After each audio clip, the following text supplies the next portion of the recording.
Hosiana, Hosiana, Hosiana. umurongo wa 17. Ageze mu nzira umuntu aza aho ari yirukanka aramupfukamira aramubaza ati mwigisha mwiza nkore nte ngo mbone kugwa ubugingo buhoraho. Yesu nawe aramubaza ati unyitira iki mwiza? Nta mwiza keretse umwe, niwe Mana. Uzi amategeko ngo ntukice, ntugasambane, ntukibe, ntukabeshyere abandi, ntukariganye, wubahe so na nyoko. Aramubwira ati mwigisha, yose narayitondeye mpereye mu buto bwanjye. Yesu aramwitegereje aramukunda aramubwira ati usigaje kimwe. Abantu turacyari kumwe? Yego. Ndashaka gusubiramo iri jambo rivuga ngo Yesu amwitegereza aramukunda aramubwira ati usigaje bingahe? Usigaje kimwe. Genda ibyo ufite byose ubigure impiya uzifashisha abakene, nibwo uzagira ubutunzi mu ijuru, uhere kuzunkurikira. Iryo jambo mu maso ye harahonga, agenda afite agahinda kuko yari afite ubutunzi bwinshi. Yesu araranganya amaso abwira abigishwa be ati erega biraruhije ko abatunzi binjira mu bwami bw'Imana. Abigishwa be batangazwa n'amagambo ye, nuko Yesu arabasubiza ati bana banjye, ni ukuri biraruhije abiringiye ubutunzi, biraruhije ko abiringiye ubutunzi binjira mu bwami bw'Imana. Cyoroshye nuko ingamiya yanyura mu izuru ry'urushinge, kuko kuruta ko umutunzi yakwinjira mu bwami bw'Imana. Barumirwa cyane bati ubwo bimeze bityo ninde ushobora gukizwa? Yesu arabitegereza arababwira ati ibyo ntibishobokera abantu, ariko ku Mana siko biri, kuko byose bishobokera Imana. Dusome n'umurongo wo hasi gato kuko dufite umwanya muto. Amagambo akurikiraho na Yesu yavuze, Petero yavuze ati none ko twasize ibyacu muraza kuyisomera, ariko ndashaka gusoma 31. Aravuga ngo ariko benshi b'imbere bazaba b'inyuma, kandi ab'inyuma bazaba b'imbere. Aya magambo asa n'aho atoroshye akomeye ndimo ntekerezaho muri iyi minsi, ariko murihangana nyine tuyumve tunayaganire mu minota mike cyane. Uyu musore nasomye inkuru ze, ziranezeza cyane. Yagize umugisha wo guhura na Yesu. Iki ni ikintu kimwe, ni umugisha ukomeye yagize, kuko abantu bagiye bavugana na Yesu vizazi cyangwa se bivuganiye bakagirana ikiganiro, amarangamutima ya Yesu akazamuka bitewe n'ikiganiro bagiranye, ni bakeya. Benshi birukankaga inyuma ye bakarya imigati, bakarya amafi, ariko batavuganye nawe, kuko bari benshi aho birivuga ko yashoboraga kuba bamukurikiye ngo bagera mu 5,000 utabaza abagore n'abana. Abahanga bavuga ko ubwo babaga bari nk'ibihumbi 20 bose hamwe. Ntabwo bose bagiraga umugisha wo kuvugana nawe direct, ariko ngo uyu musore yagize umugisha ngo avugana na Yesu, ngo barivuganira, aramubaza undi aramusubiza. Icyo ni kimwe gikomeye, kugira umugisha ukivuganira na Yesu, atari abantu bakuviriyeyo bakugiriyeyo bakumenye yuko bimeze. Ukagira umugisha wo kwivuganira na Yesu. Haleluya, haleluya, amen. Iyo uvuganye na Yesu ugira amakuru afatika. Narasomye ndavuga ngo uyu musore yagize umugisha ukomeye, kuko yavuganye na Yesu, amubwira ibye, undi nawe amuha ikizami ngo yaragitsinze. Biko yagitsinze, yagize 19 kuri 20 uyu muhungu. Yaramubwiye ngo usigaze kimwe, cyangwa se yagize 9 ku 10. Aramwevariwa, mukorera evaluation. Yumva mfite icyifuzo gikomeye, kuko buriya pastor akugiriyeyo ashaka kukuzanira amakuru atariyo, atuzuye neza. Niyo mpamvu birivuga ngo umwenda wari ukingiriza ahera watabutsemo 2, kugira ngo umuntu wese yegerereyo. Umunyamasengesho, umuhanuzi akugiriye ahantu kugusengera, akuzanira amakuru atuzuye, ariko bibonaniye na Yesu muravugana, ukamubwira intege nke zawe, ukamubwira imbaraga, ukamubwira ibyo ushoboye, ukamubwira ibyakonaniye, arangiza akakubwira ibyo usigaje. Tujye tugira ikibazo gikomeye, umuntu akumva imyaka. Uyu musore yavuze ikintu gikomeye, yaravuze ngo kuko ubundi nibyo Yesu aheraho. Iki nacyo ni ikintu nize gikomeye. Umukirisitu akwiye kuba ahera kuri ibi: utiba, udasambana, utabeshyera abandi. Ibi Yesu yaciyeho umurongo, nabyo ni ikintu gikomeye. Wubaha so, wubaha nyoko. Ibi ni ibintu bikomeye umukirisitu akwiye guheraho. Ariko ntibihagije bene data, kuko umusore yaravuze ngo jyewe narabyubahirije uhereye mu buto bwanjye. Mu buto Yesu ngo aramukunda.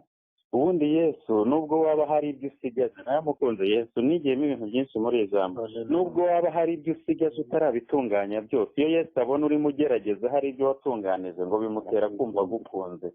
Ngo aramukunda, niko Bibiliya yavuze. Ngo aramubwira ati wowe rero usigaje ikintu kimwe. Ndimo ndabwira Yesu ngo Yesu, ubu nagira umugisha nkamenya ibintu nsigaye. Ngo Yesu kimwe ni byinshi, Yesu kimwe ni byinshi.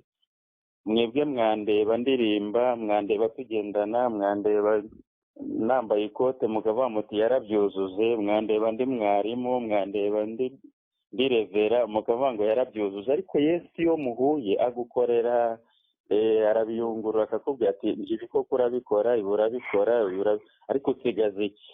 Ndagira ngo nkwingingire Imana, nanjye ningiye kugira ngo ugire umugisha wo kuvugana na Yesu, akubwira ibyo usigaza abantu batari kukubwira, kuko abantu bashobora kutabimenya.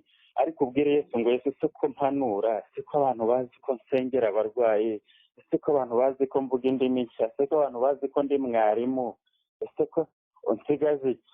Ugire umugisha uvugane na Yesu, agukorere, akwevariwe, akubwire ibyo usigaza, noneho nurangiza nabyo ubikosore. Kuko nutabikosora ntabwo bizaba bihagije nyine, ntabwo bizaba bihagije. Hari ibyo wakoze koko nibyo, ntiwiba, ntusambana, ntiwica, ntugira, ariko hari burya wenda wowe si ikibazo cy'ubutunzi, hari ibindi usigaze ntaramenya, kuko ibyo undi si byo.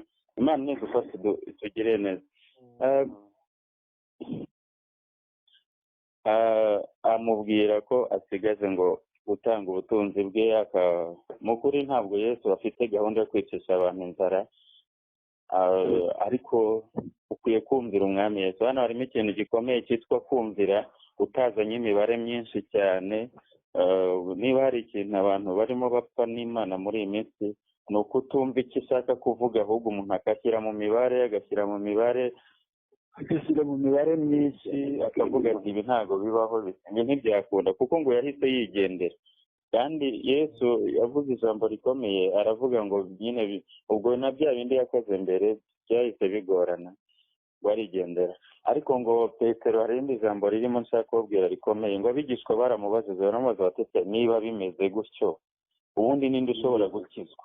Ninde ushobora gukizwa? Niba umuntu ashobora kuba yararerewe mu itorero, agakura muri école de dimanche, ataroga, adasambana, atiba, atagira gute, ariko ukageraho ukabona hari ibintu byagiye bimunanira, ubwo ubundi ninde ushobora gukizwa? Yesu arababwira ngo ntabwo n'ubundi bishobokera umuntu, ariko ku Mana birashoboka. Ku Mana rero birashoboka ko wakizwa. Nubwo abapasitoro byabananira, birashoboka ko wakizwa. Nubwo abantu runaka bandi ujye ufataho nk'iki, nubwo abahanura hari ibyabananira, birashoboka ko ku Mana, ariko ntabwo ari kuri wowe. Bivuze ngo niba Imana tuyiringiye, izadushoboza ibintu bidashoboka. Imana ibahe umugisha mu izina rya Yesu. Ni ikintu gikomeye rero. Yesu yasoje avuga ngo iki? Yaravuze ngo ariko mwirinde kandi mube maso, kuko birashoboka ko abantu mwabonaga ari ab'imbere, nibataba amaso bazaba abanyuma, noneho abari inyuma bakajya imbere. Iki nacyo naravuze se iyi formule yo kandi. Kuko nkanjye ni urugero, njya ntekereza, nagize umugisha nkizwa ndi muto. Natangiye kwigisha inyigisho z'umubatizo niga muri segonderi mu mwaka wa kabiri, muri 2023. Nkajya nigisha abanyeshuri mu kigo, noneho muri weekend kuwa gatandatu samedi bakajya kwiga, bakigishwa na mwarimu ku rusengero. Ariko mwarimu pastor bakambwira bati wowe ntacyo ujye ubaganiriza uko ushoboye mu kigo, na abanyeshuri na bagenzi bawe berera imbuto, ubundi ushaka akanya ubaganirize ibyo uzi, natwe ibindi tuzabibaganiriza muri weekend. 2023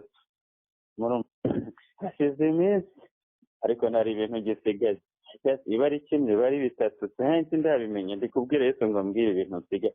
Ariko nkibaza abo nigishije, usanga benshi ngira ngo bagenda banje imbere, ariko ni ukubireba neza, ni ukubyitondera bene data, kuko uru rugendo nta mikino irimo. Yesu ukurikije iki kintu yavuze, yaravuze ngo abantu bari inyuma bashobora kujya imbere, abari imbere bakajya inyuma. Birasaba kuba maso, kuko ibintu turimo ni amasiganwa, ni irushanwa, ntabwo ari imikino, ntabwo ari imicezo, ni imikino. Iyo urangaye bagucaho, niko bimeze. Reka rero dusenge, twinginge Imana, twibwire ngo Mana, buri wese mu ruhande rwe. Hari irindi jambo twari gusoma ariko ngira ngo amasaha yagiye, ariko ni Abaroma, Pawulo yandikiye Abefeso mu bice 6:10, ni amagambo muzi avuga ngo mutware intwaro zose z'Imana kugira ngo muhagarare mudatsinzwe. Ni gute umuntu yabigenza ngo atazaba yari imbere akajya inyuma? Ni uko twara intwaro zose z'Imana. Ziriya Pawulo yabwiye Abefeso 6:10 kugeza kuri 18, arababwira ngo ibyo bijya bituma umuntu akomera no ku munsi mubi, kuko akenshi umunsi mubi iyo uje ukagukubita hasi nibwo abari inyuma bagucaho, ugasigara uri inyuma, ariko ugasigara uri inyuma kandi wari imbere. Imana idufasha gukomera. No hari irindi jambo yavuzemo rikomeye, Paul aravuga ngo kandi muhagarare mudatsinzwe n'uburiganya bwa Satani, kuko uburiganya uburiganya amayeri y'abadayimoni. Ariko Imana idufashe kandi duhagarareho mu izina rya Yesu. Reka twinginge Imana rero, mu ruhande rwawe ubwire Yesu, mubwire ngo Yesu, nakoze ibi, nararirimbye, sinsamba na sini, ariko hari icyo naba nsigaze, ndagukeneye. Hari umurimbyi nahoze ndirimba indirimbo ye, ngira ngo ni uwa 70 mu kiza, hari yaravuze ngo mpe kukwegera, nyingo icyo numva nkeneye ni ukukwegera kugira ngo numve ijambo ryawe. Ndagira ngo wegere Yesu. Ni 102 mu gakiza. Urakoze cyane. Ni 102 mu gakiza. Ubwire Yesu ngo numva nkeneye kukwegera kugira ngo numve ijambo ryawe. Nicyo yavuze. Kugira ngo wumve ijambo rye, kugira ngo wumve iki, wumve uko agukorera igenzura, wumve ibyo usigaje, kuko jye nakubeshya n'undi nawe ubwawe ushobora kwibwira ngo byararangiye, ngo ubu utegereze Yesu, kandi utegerereza ahantu buri kintu. Mana, tugushimiye imbabazi zawe nyinshi. Iri jambo ni iryawe. Turagushimiye ko ari wowe ushobora gukora evaluation y'umuntu ukamubwira ibyo asigaje. Abapasitori bashobora kutabimenya neza, umugabo w'umuntu ashobora kutabimenya, umugore ashobora kutabimenya, ariko wowe ubasha kumenya ngo umuntu hari aho agejeje. Ariko kuko tugihumeka hari ibyo dusigaje. Yaba imirimo twarayitunganije tuba twaratashye, kuko ntabwo ushobora gukorera guhomba. Nta muntu waba ukiri mu isi akazi yarakarangije. Oya, haracyari ibintu byo gutunganya. Ni udushoboza umuntu wese muri twe amenya ibyo asigaje kandi abitunganye. Udushoboza uturinde kuba abari aba mbere bazaba abanyuma, byaba ari agahinda, byaba ari umubabaro. Ni udushoboze Mwami, twagiye tugukorera kandi ko kubihaye agaciro. Birakunejeje kuva mu buto bwacu kuba twaragiye tukubaha, ariko uracyakeneye ko n'ubundi dukora ibintu byiza, tukazasozanya imirimo myiza tudashoboye, tutananiriwe mu nzira. Ushoboze abagabo, ushoboze ababyeyi, ushoboze abakobwa, ushoboze abasore, udushoboze kumenya buri wese icyo asigaje kugira ngo azarabe ubwami bwawe. Urakoze Mana, imbaraga kandi ugume mu ruhande rwacu mu izina rya Yesu Kristo. Amen. Ani baho umugisha mu izina rye. Umwigisha wacu Imana ni iki?